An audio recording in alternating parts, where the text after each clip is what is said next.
ये previous year questions चल रहे हैं डिफरेंट एग्ज़ाम्स के। और ये बेस्ट मेथड है रिवीजन करने का जब आपके पास समय कम हो। इसके पहले भी कई वीडियोस बन चुके हैं और सबसे अच्छी चीज़ ये है कि ये टॉपिक वाइज हैं।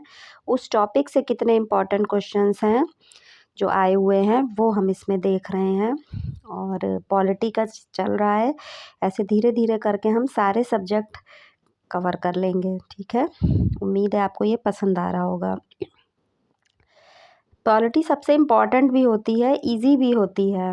आप इसमें इसको थोड़ा सा ही करके आप इसका जो है एक अपना अच्छे खासे क्वेश्चंस इससे आते हैं पॉलिटी से। तो पॉलिटी इतना तैयार कर लीजिए कि कभी इसका एक भी क्वेश्चन गलत ना हो। राज्यसभा के गठन में प्रतिभा, अनुभव एवं सेवा को प्रतिनिधित्व देने में भारतीय संविधान निर्माता निम्नांकित उदाहरण से प्रभावित हुए थे। तो किससे प्रभावित हुए थे?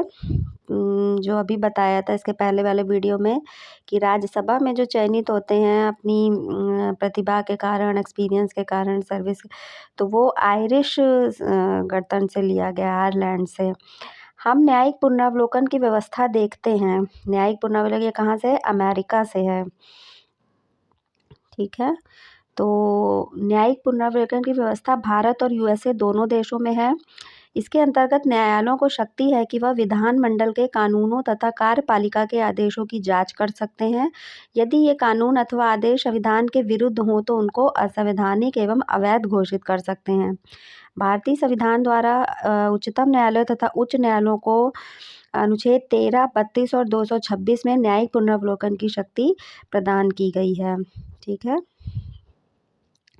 भारतीय संविधान में मौलिक कर्तव्यों का फंडामेंटल ड्यूटीज़ कहाँ से ली गई है? रशिया से। तो रशिया के संविधान में से प्रेरणा होकर स्वर्ण सिंह समिति की सिफारिशों को स्वीकार करते हुए 42वें संविधान संशोधन अधिनियम जो 1976 में हुआ था, एक नया भाग 4A जोड़ा गया था। इसमें मात्र एक अनुच्छेद 51 क में नागरिकों के लिए 10 मूल कर्तव्य का विशेष उल्लेख किया गया है 51A में। और इसमें प्रेजेंट में इसके मौलिक फंडामेंटल जो ड्यूटीज़ हैं पहले 10 थी, और इसमें 86th अमेंडमेंट करके तो जो 2002 में हुआ था 11 फंडामेंटल ड्यूटीज़ हो गई हैं। ठीक है, और उम्मीद है आपको ज़रूर पता होगा कि 11th ड्यूटी क्या है, कमेंट करके बताइएगा। भारत के संविधान में उल्लिखित मौलिक कर्तव्यों को ग्रहण किया गया है। तो फंडामेंटल अभी बात हुई है कि ये रशिया से हुआ, सोवियत संघ के संविधान से, विघटित सोवियत संघ के संविधान से। भारतीय संविधान के अनुच्छेद 14 में प्रयुक्त वाक्यांश कानून के समक्ष समानता के संविधान से उद्धृत है कि तो ये ब्रिटेन से है। ठीक है,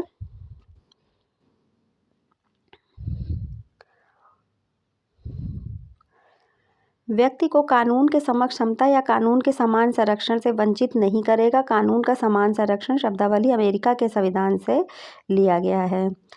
तो इसमें जो है मैच करने के लिए है, तो विधि के समक्ष समानता, ये अभी हमने देखा कि इंग्लैंड से लिया गया है, तो इसका 2 हो जाएगा। विधि का समान संरक्षण, तो ये जो है यूएसए से लिया गया है, 1। विधि द्वारा स्थापित प्रक्रिया, ये जापान से है। और शैक्षणिक संस्थाओं के लिए राज्य द्वारा अनुदान, तो ये आयरलैंड से है। तो देखें 2, 1, 3, 4 किस में है? तो बी में है ये। ठीक है,